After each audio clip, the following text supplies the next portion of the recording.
اللہ الرحمن الرحیم۔ السلام علیکم ناظرین، 9 نیوز چینل کی جانب سے سحر کی اسپیشل ٹرانسمیشن کے ساتھ آپ کی خدمت میں حاضر ہے آپ کا میزبان محمد لقمان رضا۔ آج 4 رمضان المبارک سحری کے ان بابرکت لمحات میں، ان پاکیزہ خوبصورت گھڑیوں میں، پرکیف لمحات میں آپ کے ساتھ موجود ہیں، اور آج قرآن و سنت کی روشنی میں دین اسلام کی تعلیمات کے مطابق اخوت اور بھائی چارے کی اہمیت کیا ہے، مواخات مدینہ کب پیش آیا، مواخات مدینہ کے نتائج کن صورتوں میں نکلے، اس پر گفتگو ہوگی۔ اخوت اور بھائی چارہ، اخوت کہتے ہیں کہ مسلمان تمام کے تمام وہ آپس میں بھائی بھائی ہیں، چاہے وہ دنیا کے کسی خطے میں بستے ہوں، چاہے کسی علاقے میں رہتے ہوں، چاہے کسی بھی رنگ و نسل اور ذات سے تعلق رکھتے ہوں، وہ سبھی بحیثیت مسلمان آپس میں بھائی بھائی ہیں، اور تمام مسلمانوں کا دکھ ایک ہے۔ جیسے مسلمانوں کا قبلہ ایک ہے، مسلمانوں کے نبی کریم رؤوف الرحیم علیہ الصلاۃ والتسلیم وہ ایک ہیں، کعبۃ اللہ قبلہ وہ ایک ہے، ہماری کتاب ہدایت قرآن مجید فرقان حمید ایک ہے۔ تو یوں ہی تمام دنیا کے مسلمان اس ملی یکجہتی میں، اس وحدت میں، اس اخوت اور بھائی چارے کے رشتے میں پروئے ہوئے ہیں۔ تو اس حوالے سے مسلمان، جیسا کہ میں نے عرض کیا، جہاں کہیں بھی بستے ہوں وہ ایک قوم ہیں، اور وہ قوم ہے مسلمان، اور دین ہے اسلام۔ تو یوں مسلمان کے لیے اخوت اور بھائی چارے کی اہمیت کیا ہے، اس پر آج گفتگو ہوگی۔ ہمارے ساتھ شامل گفتگو ہوں گے ہمارے معزز مہمان، اسلامک اسکالر جناب مفتی محمد رمضان جامی صاحب، اور میں آپ سے ہی یہ گزارش کرتا ہوں کہ قرآن و سنت اور احادیث مبارکہ کی روشنی میں اخوت اور بھائی چارہ کیا ہے، اس کی اہمیت کیا ہے، اس پر ہمیں رہنمائی ہماری فرما دیجیے۔ بسم اللہ الرحمن الرحیم، اللہم صلی علی سیدنا و مولانا محمد وعلی آل سیدنا و مولانا محمد معدن الجود والکرم وعلی آلہ وصحبہ وبارک وسلم۔ سب سے پہلے بہت شکریہ آپ کا کہ آپ نے اس خوبصورت پروگرام میں مجھے دعوت دی ہے، اور آج ہم مواخات مدینہ پر اخوت و بھائی چارہ کے موضوع پر گفتگو کریں گے۔ سب سے پہلے اللہ تبارک و تعالیٰ نے قرآن کریم میں اخوت کا ذکر کیا ہے، بھائی چارے کا ذکر کیا ہے۔ سورۃ الحجرات میں ارشاد باری تعالیٰ ہوتا ہے، انما المؤمنون اخوہ، سبحان اللہ، کہ تمام مومن بھائی بھائی ہیں۔ فاصلحوا بین اخویکم، تو تمہیں چاہیے کہ تم اپنے بھائیوں کے درمیان صلح قائم کرواؤ۔ سبحان اللہ۔ قرآن کریم کی یہ آیت کریمہ بنیاد ہے جس کے ذریعے ہمیں مسلمان بھائیوں سے اخوت کو جو ہے قائم کرنے کا حکم دیا گیا ہے۔ اس سے قبل، اسلامی اخوت سے قبل اگر ہم دیکھیں تو اللہ تبارک و تعالیٰ نے تمام انسانوں کے لیے بھی جب قرآن کریم میں ذکر کیا، تمام انسانوں کا ذکر کیا، تو اللہ تعالیٰ نے وہاں پہ بھی یہ فرمایا کہ تمام انسان جو ہیں آدم علیہ الصلاۃ والسلام کی اولاد ہیں۔ اس اعتبار سے تمام انسان جو ہیں وہ ایک ہی صنف سے ہیں، ایک ہی قسم سے ہیں، لہٰذا تمام انسانوں کو ایک دوسرے کا خیال کرنا بنی نوع چاہیے۔ انسان ایک ہی جنس ہے، جی بالکل ایک ہی جنس ہے۔ ٹھیک ہے۔ اور لیکن جب اس میں اخوت کا رشتہ قائم ہو جاتا ہے، مواخات قائم ہو جاتی ہے، اسلام کے رشتے سے بندھ جاتے ہیں، جڑ جاتے ہیں، تو پھر اس کے اوپر اور زیادہ اہمیت اس کی اجاگر ہو جاتی ہے۔ جیسا کہ قرآن کریم نے کہا کہ انما المؤمنون اخوہ، کہ جو بندہ کلمہ طیبہ پڑھ لیتا ہے، ایمان کے دائرہ میں داخل ہو جاتا ہے، تو پھر وہ دوسرے کا بھائی بن جاتا ہے۔ سبحان اللہ۔ مولانا ظفر علی خان نے بڑے خوبصورت انداز میں کہا تھا کہ اخوت اس کو کہتے ہیں چبھے کانٹا جو کابل میں، اخوت اس کو کہتے ہیں چبھے کانٹا جو کابل میں، تو ہندوستان کا ہر پیر و جواں بے تاب ہو جائے۔ بے شک یہ اسلامی اخوت ہے۔ نبی کریم صلی اللہ علیہ وآلہ وسلم نے اس اخوت کی مزید وضاحت فرمائی ہے، اور وہ وضاحت کیا ہے؟ فرمایا المسلم اخو المسلم، سبحان اللہ، مسلمان مسلمان کا بھائی ہے، لا یظلمہ، وہ اس مسلمان پر ظلم نہیں کرتا، ولا یخذلہ اور نہ اسے دھوکہ دیتا ہے، ولا یحقرہ اور نہ اسے حقیر سمجھتا ہے، سبحان اللہ، بلکہ اس کے ساتھ محبت کرتا ہے، اس کے ساتھ پیار کرتا ہے، اس کی پیٹھ پیچھے اس کی تعریف کرتا ہے۔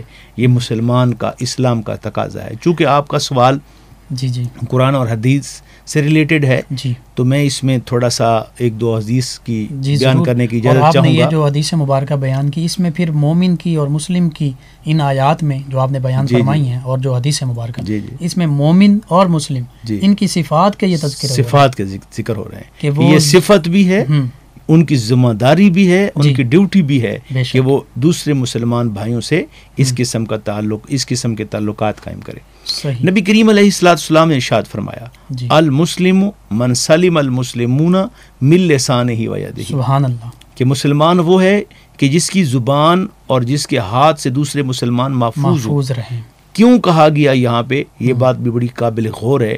یہ اس لیے کہا گیا کہ چونکہ وہ اس کا بھائی ہے تو بھائی پر تو کوئی ہاتھ نہیں اٹھاتا، بالکل نہیں، بھائی کے خلاف تو کوئی بری نگاہ سے بھی نہیں دیکھتا، جی تو اس لیے جو ہے وہ ہمیں حکم دیا گیا ہے کہ ہم اپنے مسلمان بھائیوں کو ان کے اپنے ہاتھ کے ذریعے بھی ان کو کوئی تکلیف نہ دیں، جی اپنی زبان کے ذریعے بھی، اشارہ ابرو سے بھی اگر کسی کو تکلیف پہنچتی ہے، ہماری گفتگو سے بھی اگر کسی کو تکلیف پہنچتی ہے تو ہمیں اس سے اجتناب کرنا چاہیے۔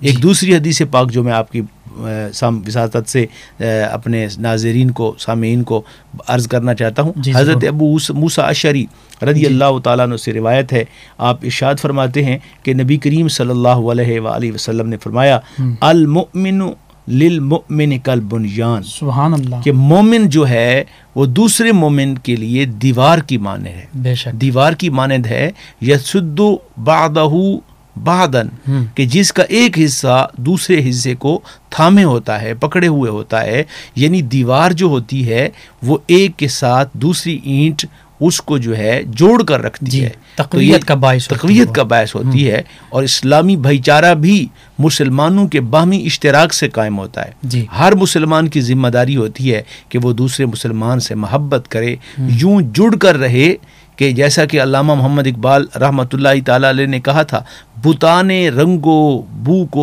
توڑ کر ملت میں گم ہو جا، سبحان اللہ، بتانے رنگ و بو کو توڑ کر ملت میں گم ہو جا، نہ ایرانی رہے باقی نہ تورانی نہ افغانی، یعنی پوری دنیا کے مسلمانوں کو حکم دیا گیا کہ وحدت، اخوت اور بھائی چارہ کی مثال اس طرح قائم ہونی چاہیے کہ کوئی ایرانی، کوئی افغانی، کوئی تورانی، کوئی دنیا کا عربی اور عجمی یہ الگ الگ نظر نہ آئے۔ جی اور مفتی صاحب یہاں پہ میں یہ بھی عرض کرنا چاہتا ہوں کہ نبی کریم علیہ السلام کے اس سبق کی حکمت دیکھیے، محبت دیکھیے، کہ آج پوری دنیا کے مسلمان جب خانہ کعبہ میں جاتے ہیں تو وہاں قبائل بھی ہیں، جیسا کہ اللہ تعالیٰ نے ارشاد فرمایا، یا ایھا الناس انا خلقناکم من ذکر و انثی وجعلناکم شعوبا وقبائل لتعارفوا ان اکرمکم عند اللہ اتقاکم۔ یہ سورۃ الحجرات کی آیت کریمہ ہے۔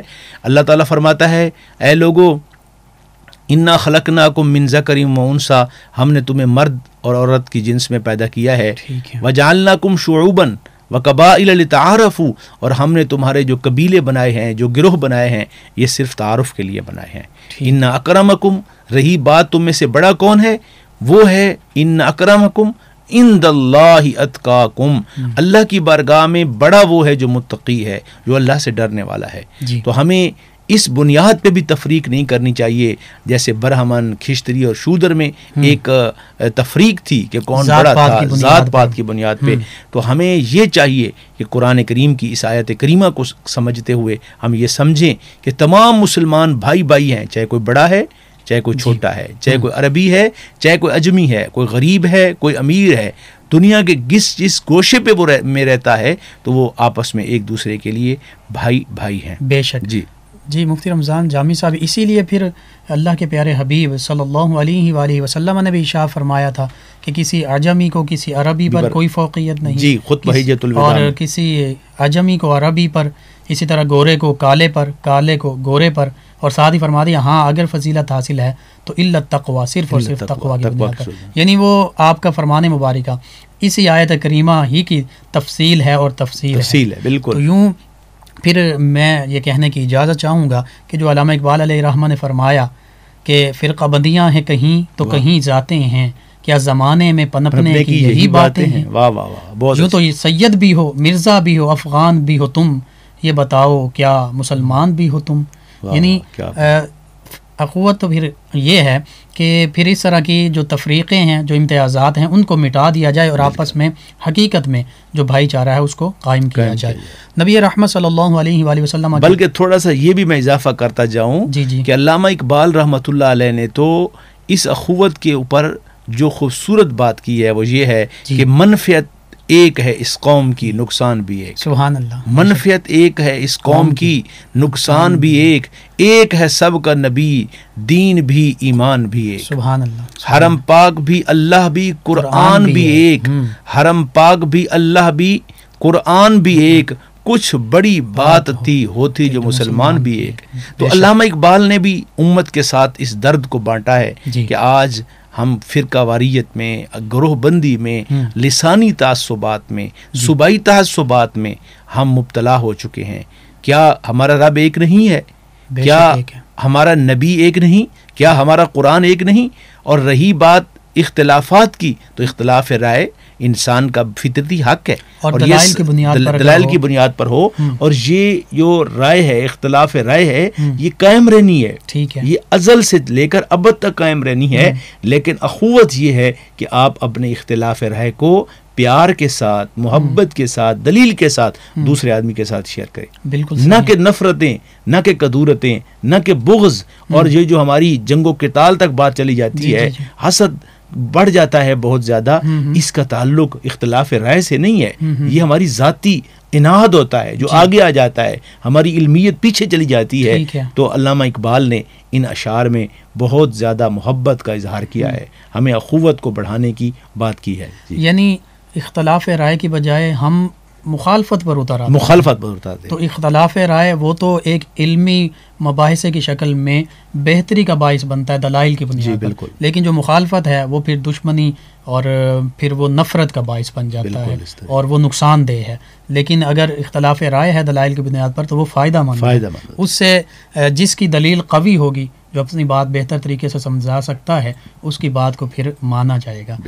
جی اسی طرح اخوت جو ہے، اس کے بارے میں چونکہ جیسے آپ بیان فرما رہے ہیں نبی رحمت صلی اللہ علیہ وآلہ وسلم کے فرامین مبارکہ، تو مزید اگر آپ کے فرامین مبارکہ اور نبی کریم صلی اللہ علیہ وآلہ وسلم نے جو اس کی اہمیت ارشاد فرمائی ہے اور عملی طور پر جو اس پر آپ نے اپنا اسوہ کاملہ ہمارے لیے چھوڑا ہے، اس پر بھی مزید گفتگو آپ فرما دیجیے. نبی کریم صلی اللہ علیہ وآلہ وسلم نے مسلمان کو دوسرے مسلمان کے لیے بھائی کا جو حکم ارشاد فرمایا ہے، یا مسلمان ایک دوسرے کے لیے جو محبت کے ساتھ رہتے ہیں، اس کا عملی مظاہرہ تب رونما ہوتا ہے جب مسلمان ہجرت کر کے مدینہ پہنچتے ہیں. ایک ہوتا ہے فلسفہ، ایک ہوتی ہے بات، ایک ہوتا ہے اس پہ عمل، یعنی تھیوری اور پریکٹیکل. تھیوری اور پریکٹیکل. اگر ہم رسول اللہ صلی اللہ علیہ وسلم کے الفاظ، آپ کی گفتگو، آپ کے بیانات کو سنیں تو وہ بھی بڑے باکمال ہیں،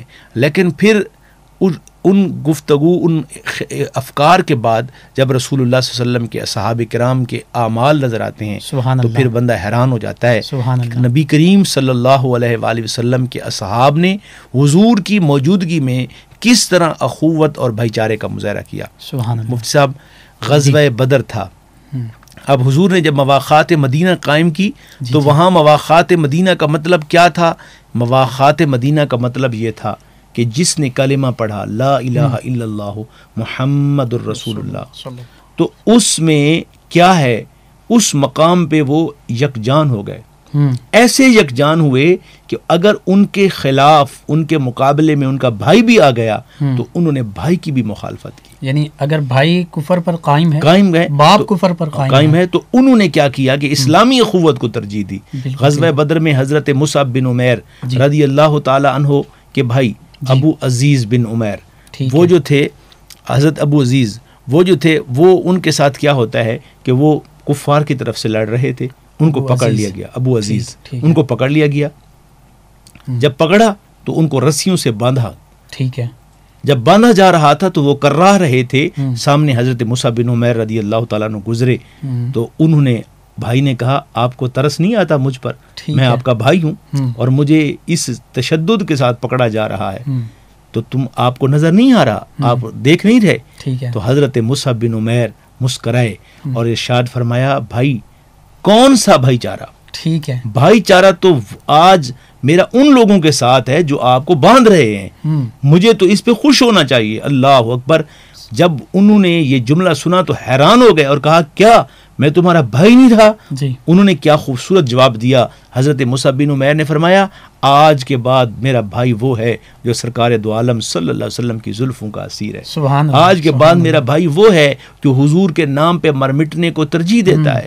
آج کے بعد لا الہ الا اللہ محمد الرسول اللہ۔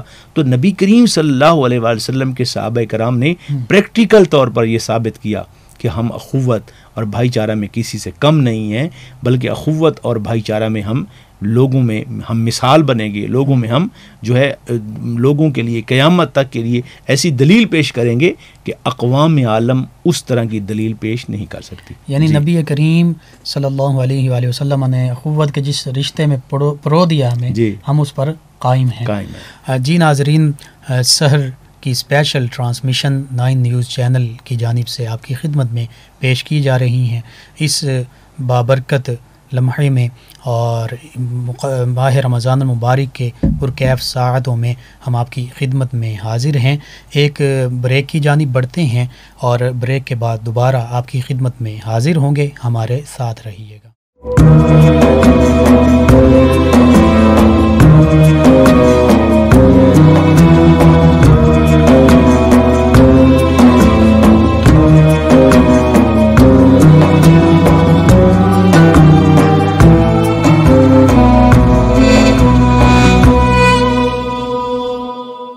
جی ناظرین، بریک کے بعد ایک مرتبہ پھر آپ کی خدمت میں حاضر ہیں اور رمضان المبارک 4 رمضان المبارک آج سحری کے ان خوبصورت پرکیف اور تقدس بھرے لمحات میں 9 نیوز چینل کی اسپیشل سحر ٹرانسمیشن کی صورت میں آپ کی خدمت میں حاضر ہیں۔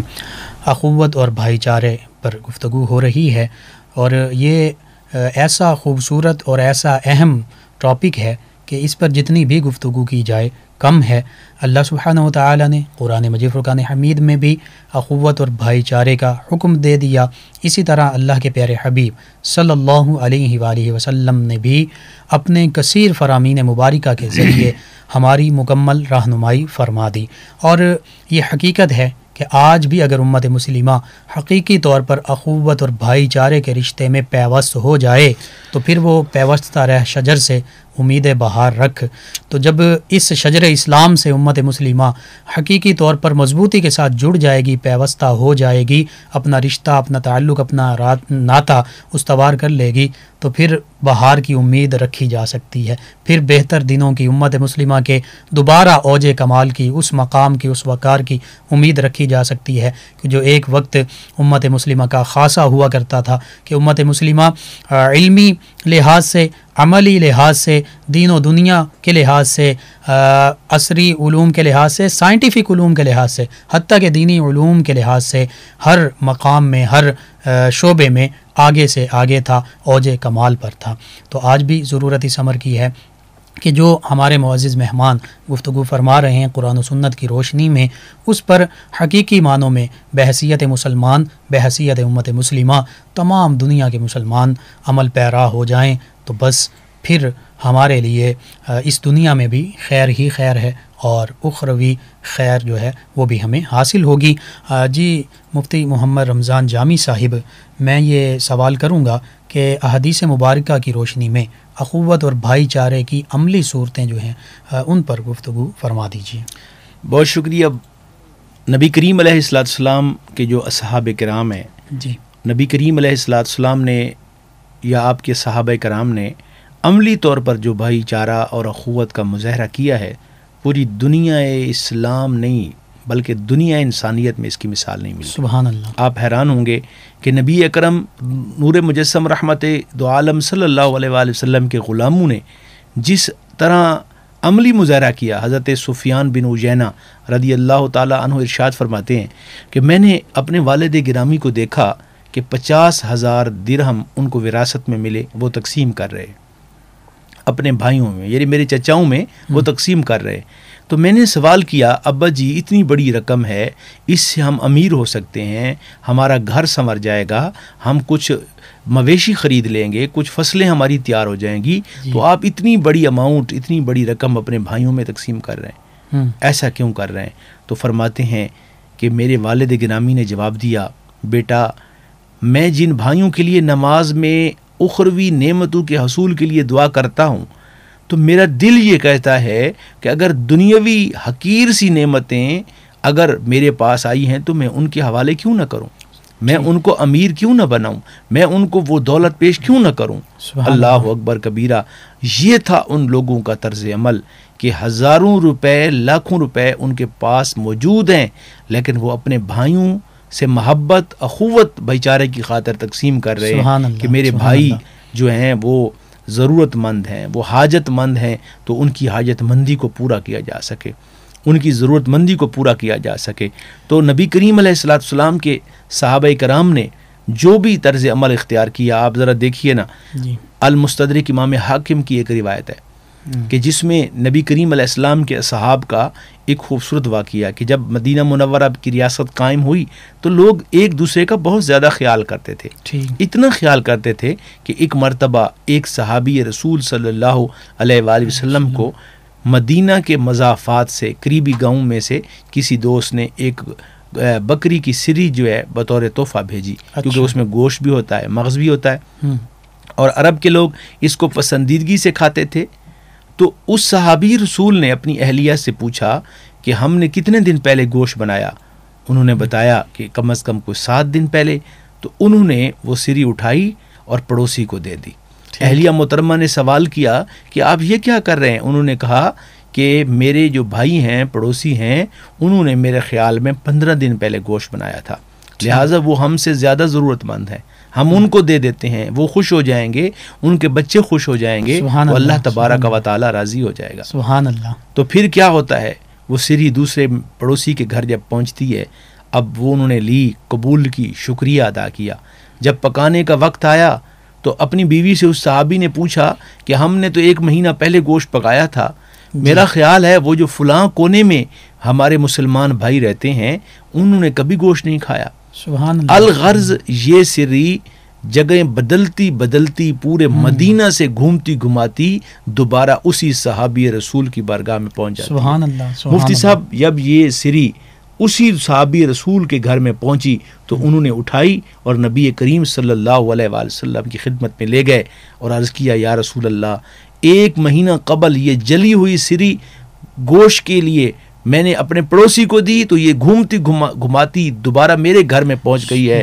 تو نبی کریم علیہ السلام نے اس سری کو ہاتھ پہ اٹھایا اور آنسو بہا کر دعا مانگی، کہا اے اللہ تیرا شکر ہے کہ جس امت کی تربیت کے لیے تو نے مجھے بھیجا تھا، آج میرا دل خوشی سے شادمان ہے کہ میں نے اس امت کی ایسی تربیت کر دی ہے کہ ایک گوشت کا ٹکڑا، ایک گوشت کا حصہ ہر بندہ خود کھانے کی بجائے دوسرے آدمی کو ترجیح دے رہا. سبحان اللہ. سبحان اللہ. یہ ان کا بھائی چارہ تھا. آج میں یہاں پہ آپ کو یہ عرض کرتا چلوں، شادی بیاہ میں آپ چلے جائیں، ہماری خواہش ہوتی ہے کہ ہم کیا کریں کہ ہم سب سے پہلے کھانا لیں. لوگوں میں دھکم پیل ہو رہی ہے، برتن ٹوٹ رہے ہیں، اور لوگ جو ہیں ایک دوسرے کے اندر جو ہے ایک دوسرے کے ہاتھ پہ، اور خصوصاً جو ہماری سیاسی جلسے ہیں وہاں پہ آپ دیکھیں کہاں گئی اخوت. کوئی یہ کیوں نہیں سوچتا کہ میرا مسلمان بھائی جو ہے وہ پہلے کھا لے گا تو اس کو زیادہ ثواب ملے گا مجھے؟ نہیں، ہر آدمی کی یہ ترجیح ہے میرا خیال ہے. اور پھر ہم شادی بیاہ کے موقع پر دوسروں کا خیال نہیں کرتے. کچھ ڈشز ایسی ہوتی ہیں جو ایک بار آتی ہیں تو ہم اپنی پلیٹس پوری طرح بھر لیتے ہیں. اب کیا ہوگا، کیا ہوتا ہے کہ ہم اتنا نہیں کھا سکتے، لیکن اس کے نتیجے میں ہمارے ساتھ بیٹھے ہوئے دوست اس چیز سے، اس ڈش سے محروم ہو جاتے ہیں. ہم ایک مسلمان کا حق دبا دیتے ہیں اور پھر جب بچ جاتی ہے وہ چیز تو ضائع ہو جاتی ہے، وہ آدمی نہیں کھاتا، کوئی نہیں. تو یہ ظلم ہے، یہ ناانصافی ہے. مسلمان کون ہے؟ مسلمان وہ ہے جو دوسرے کے لیے درد رکھے، جس سے مسلمان اللہ اتنا، نبی کریم علیہ السلام کے حدیث ہے الخلق عیال اللہ، یہ جو مخلوق ہے نا، کافر بھی کیوں نہیں ہے، ہندو کیوں نہیں ہے، سکھ کیوں نہیں ہے، اللہ فرماتا ہے یہ میرا کنبہ ہے، اور رب فرماتا ہے جو میرے کنبے کا خیال کرتا ہے میں اس بندے کا خیال کرتا ہوں۔ سبحان اللہ۔ وہ سب دیکھیں نا کیا ہو گیا ہمارے معاشرے کو، ہم کس طرف چل پڑے۔ بہت یہ دردناک المناک حقیقت ہے جو آپ کیونکہ بیان ہم کر نے رہے ہیں۔ ایک اخوت کو چھوڑا، ہم نے بھائی چارے کو چھوڑا۔ یاد رکھنا، میں آپ کی وساطت سے تمام احباب تک یہ بات اپنے سننے والوں تک، دیکھنے والوں تک پہنچا رہا ہوں کہ ہمیں اگر ترقی چاہیے، ہمیں اگر عزت چاہیے، ہمیں اگر وقار چاہیے، تو اس کا ایک ہی راستہ ہے سرکار دو عالم صلی اللہ علیہ وسلم کی غلامی، حضور کا طریقہ، حضور کا اسوہ، عہد رفتہ کی طرف عہد رفتہ، لوٹ جا عہد نبی کی سمت رفتار جہاں، پھر میری پسماندگی کو ارتقا درکار ہے۔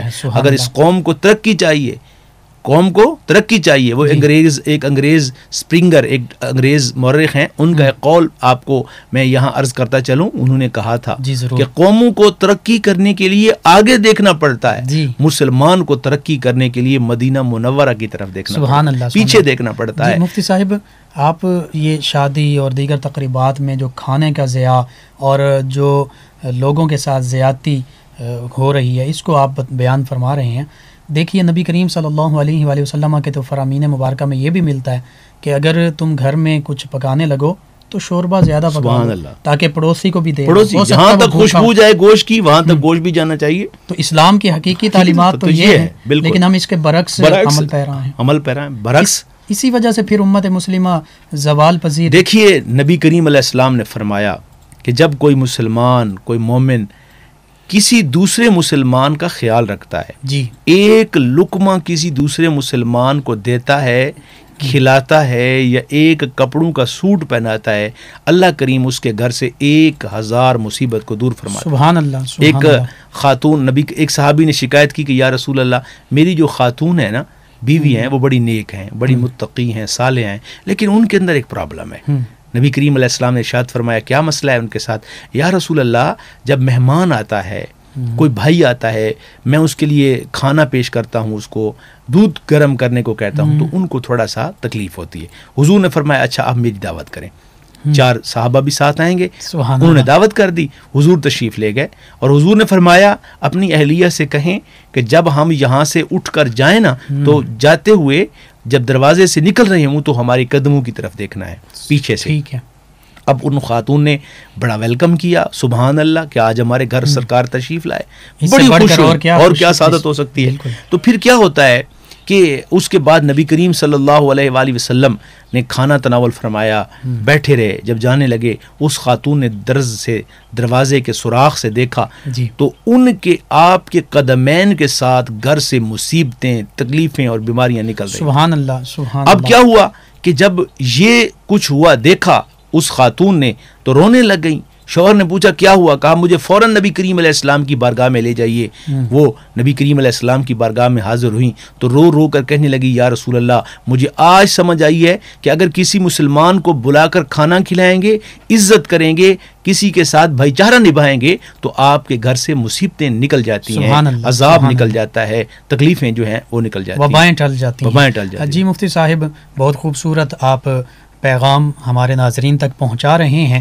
مواخات مدینہ کا چونکہ تذکرہ ہوا تو مواخات مدینہ کیا ہے اور اس کے نتیجے میں صحابہ کرام رضوان اللہ علیہم اجمعین کا طرز عمل کیا تھا، اس پر ہمارے ناظرین کو رہنمائی فرما دیجیے۔ مواخات مدینہ جو آج کا اہم ترین ٹاپک ہے، جی ہمارے لیے مشعل راہ ہے۔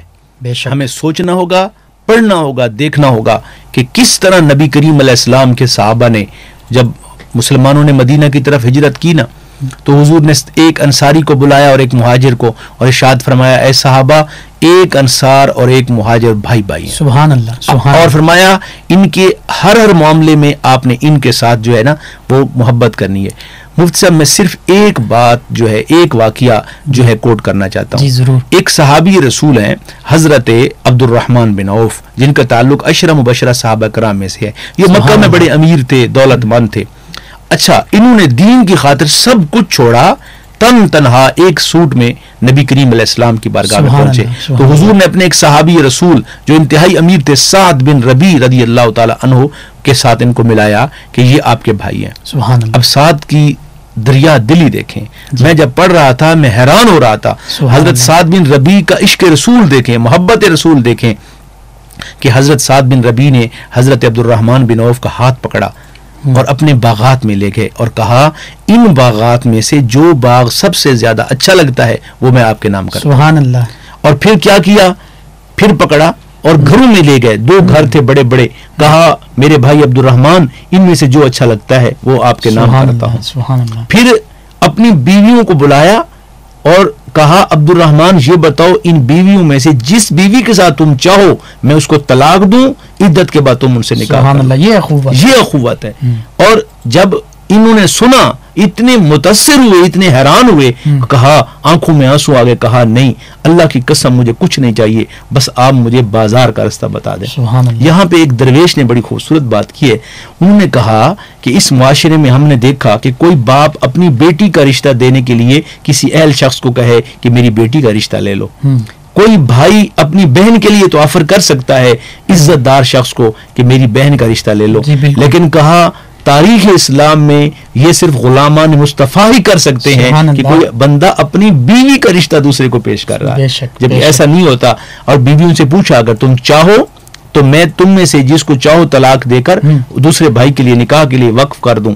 تو انہوں نے کہا کہ جو حکم سرکار کا ہے وہی جو ہے ہمیں اس پر حکم مصطفیٰ اس کے اوپر جی ہمیں کوئی اعتراض نہیں ہے. تو اب حضرت عبد الرحمن بن عوف کی بھی سخاوت دیکھیے, انہوں نے کیا ایثار دیکھیے. انہوں نے یہ کیا کہ کہا اے سعد مجھے کچھ نہیں چاہیے, نہ میں نے شادی کرنی ہے, نہ مجھے مکان چاہیے, نہ مجھے باغ چاہیے, اللہ نے آپ کو دیا ہے آپ اپنے پاس رکھیں, میں بس صرف اتنا درخواست گزار ہوں کہ مجھے بازار کا راستہ دکھائیں. سبحان اللہ. حضرت سعد بازار لے جاتے ہیں, کاروبار شروع ہو جاتا ہے. پہلے دن ایک تھوڑا سا پنیر اور گھی کا کاروبار کر کے آتے ہیں, اور پھر تاریخ نے دیکھا کہ عبد الرحمن بن عوف اتنے امیر ترین صحابہ میں شمار ہوئے کہ جب آپ کا وقت وصال آیا تو من سونا ایک ایک بیوی کے حصے میں آیا, اور سونے کی بڑی بڑی چٹانیں تھیں جنہیں کدالوں کے ساتھ کاٹ کاٹ کر تقسیم کیا گیا کہ نبی کریم علیہ السلام نے ان کے لیے دعا مانگی تھی کہ اے اللہ عبد الرحمن بن عوف مکہ میں امیر تھے, پروردگار ان کو دنیا میں بھی ایسی دولت عطا فرما, مدینے میں بھی ایسی دولت عطا فرما. تو اس روایت سے یہ اندازہ ہوتا ہے کہ سعد بن ربیع نے جو اخوت کا مظاہرہ حضرت عبد الرحمن بن عوف کے ساتھ کیا, تاریخ میں ایسی کوئی مثال نہیں ملتی. سبحان اللہ. بلکہ صحابہ میں ایسی سینکڑوں مثالیں موجود ہیں کہ جنہوں نے ان کے لیے ایک جنگ تھی, ایک جنگ کے موقع پر ایک صحابی نے نعرہ لگایا العطش, مجھے پانی پلاؤ. پانی ان کو دیا گیا, ہاتھ میں جب وہ جو گلاس تھا تھاما, ساتھ آواز آئی العطش. دوسرے جو زخمی مجاہد ان کی طرف سے آواز آئی العطش, پیاس. انہوں نے وہ دے دیا اور خود شہید ہو گئے. ٹھیک. پھر وہ پانی پی رہے ہیں, ابھی پانی پینے کا ارادہ کیا تو پھر آگے سے آواز آئی العطش. یعنی اسی طرح 7 لوگوں تک پانی کا پیالہ گھومتا رہا, کوئی نہیں پی رہا. کیوں؟ اپنے دوسرے بھائی کا خیال کر رہے ہیں, ایثار کر رہے ہیں. اور آج آپ دیکھیں ریلوے اسٹیشن پہ چلے جائیں, لاری اڈے پہ چلے جائیں, سبیل کے لنگر پہ چلے جائیں, پانی پینے پہ چلے جائیں, مفتی صاحب آپ کیا کس طرف جا رہا ہے ہمارا معاشرہ؟ ان کو کون سمجھائے گا؟ ہمارے معاشرے کی کون اصلاح کرے گا؟ ہمیں افکار نبوی کیوں بھول گئے ہیں؟ وہاں یوں محسوس ہوتا ہے کہ یہاں انسان نہیں کھڑے, معاذ اللہ یہ انسانوں کی صف نہیں ہے, جانوروں کا ایک ریوڑ ہے, ایک جنگ غفیر ہے جس کے پاس کوئی لیڈرشپ نہیں ہے, جس کے پاس کوئی جو ہے بات جو کسی کو سننے والا کسی کی نہیں ہے. آپ جائیں تو ایک عدیم عہدہ مچا ہوا ہے ہر جگہ پہ. نہیں, یاد رکھنا یہ چیزیں تب درست ہوں گی جب نبی پاک علیہ السلام کے غلاموں کی جو پریکٹیکل صورتیں ہیں ہمارے سامنے ہوں گی. مواقعات مدینہ جب ہم سمجھیں گے, جب ہم پڑھیں گے, تب انشاءاللہ العزیز جو ہے وہ ہمارے دن بھی سمر جائیں گے اور ہماری قسمت بھی بدل جائے. بے شک. جی ناظرین, رمضان المبارک کی بابرکت گھڑیاں اور چوتھا روزہ سحری کا یہ خوبصورت پرکیف وقت اور 9 نیوز چینل کی جانب سے آپ کی خدمت میں اسپیشل سحر ٹرانسمیشن پیش کی جا رہی ہے. ہمارے مہمان اسکالر اخوت، بھائی چارہ، اس پر بڑی پرمغز گفتگو فرما رہے تھے اور ہمارے ناظرین کی رہنمائی فرما رہے تھے۔ آج حقیقت میں ضرورت اس امر کی ہے کہ ہم جو حقیقی معنوں میں اخوت اور بھائی چارے کی جو روح ہے اس پر عمل پیرا ہوں، اور نبی رحمت صلی اللہ علیہ وآلہ وسلم کی جو تعلیمات ہیں اگر آج ہم ان کو ایک ایک کر کے بھی اپنانا شروع کر دیں تو بتدریج ہمارا معاشرہ جو ہے وہ خیر کا، وہ بھلائی کا نمونہ بن جائے گا، مسلمان آپس میں بھائی بھائی بن کر رہیں گے، اور پھر پوری دنیا کے لیے یہ مسلمان جو ہیں یہ ایک نمونہ ہوں گے۔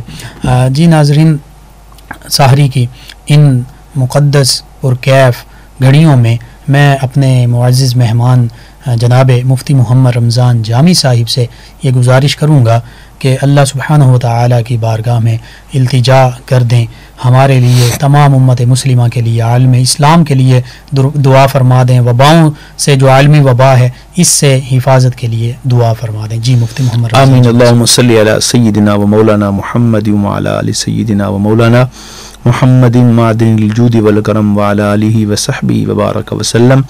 یا رب العالمین، آج کی سحر ٹرانسمیشن کو اپنی پاک بارگاہ میں قبول فرما۔ آمین۔ اسلامی اخوت و بھائی چارہ پہ جو بھی گفتگو کی ہے مولا اس پر ہم سب کو عمل پیرا ہونے کی توفیق عطا فرما۔ آمین۔ اے میرے پاک پروردگار، اپنی رحمت کاملہ کا صدقہ، اپنے پیارے نبی صلی اللہ علیہ وآلہ وسلم کا صدقہ، یا رب العالمین ہم سب کے حال پہ رحم فرما۔ آمین۔ اس امت مسلمہ کے حال پہ رحم فرما۔ آمین۔ ہر قسم کی برائیوں سے محفوظ رکھ آمین۔ پروردگار، ہر قسم کے گناہوں سے بچنے کی توفیق عطا آمین۔ فرما، ہر قسم کی نیکیوں میں ایک دوسرے سے آگے بڑھنے کی توفیق عطا فرما۔ آمین۔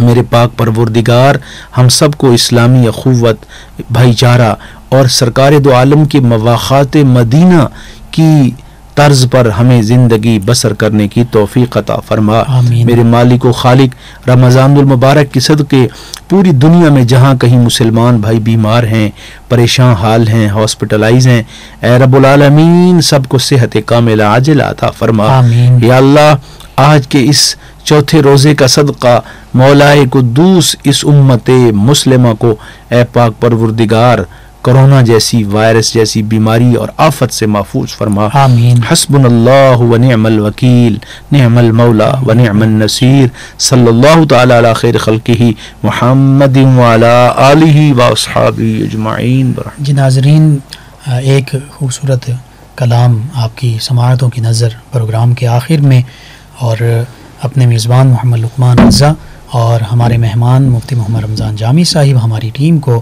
اجازت دیجیے 9 نیوز چینل کی سحر کی اسپیشل ٹرانسمیشن سے۔ اللہ نگہبان۔ بن گیا جو غلام زہرا کا، بن گیا جو غلام زہرا کا، اس کے ہونٹوں پہ نام زہرا کا، بن گیا جو سبحان اللہ۔ ان کے بابا حبیب رب خود بھی، ان کے بابا حبیب رب خود بھی کرتے ہیں احترام زہرا کا، کرتے ہیں احترام زہرا کا، بن گیا جو روشنی جس کی ہے دو عالم میں، روشنی جس کی ہے دو عالم میں، وہ ہے ماہ تمام زہرا کا سبحان اللہ. وہ ہے ماہ تمام زہرا کا بن گیا جو ہر مصیبت میں کام آتا ہے ایسا اعلیٰ ہے نام زہرا کا ایسا اعلیٰ. کاش کہہ دے یہ مصطفیٰ قیصر کاش کہہ دے